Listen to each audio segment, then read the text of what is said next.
हमने भी ये चीज़ सुनी है कि जिसके नसीब में जो लिखा होता है एक दिन उसे वो मिलता ही है, तो उसके लिए हमें परिश्रम करना चाहिए।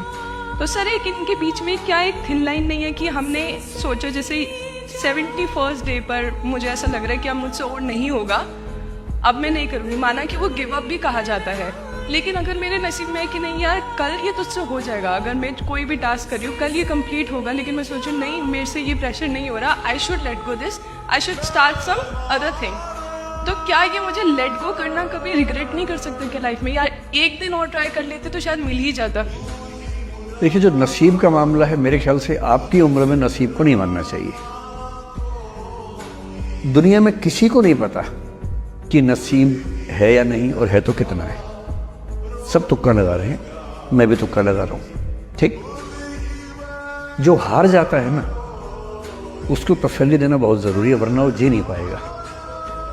और पराजित व्यक्ति को तसल्ली देने के लिए सबसे अच्छा शब्द है नसीब, भाग्य, नियति, बहुत जरूरी है। और इसलिए एक उम्र के बाद गीता का सार पढ़ना बहुत ज़रूरी है। समझना पड़ता है कि सब कुछ हमारे हाथ में नहीं होता है, सच में नहीं होता है। पर इसका मतलब ये भी नहीं है कि सब कुछ किसी और के हाथ में होता है। अगर ऐसा होता तो बिना मेहनत करने वाले आईएएस बन जाते या कुछ भी बन जाते। ये हो सकता है कि आईएएस बनने के एग्जाम में 10 ने मेहनत की, उनमें से 8 का हुआ, 2 का नहीं हुआ। पर यह नहीं हो सकता कि एक आदमी ने मेहनत नहीं की तो उसका आईएएस हो गया। बिना मेहनत के तो नसीब भी नहीं मिलने वाला है।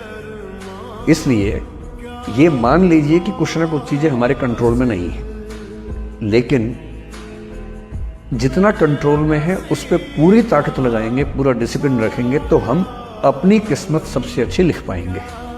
सबसे अच्छी मेरा बाकी से नहीं, मेरी जितनी अच्छी हो सकती है उतनी अच्छी लिख पाएंगे।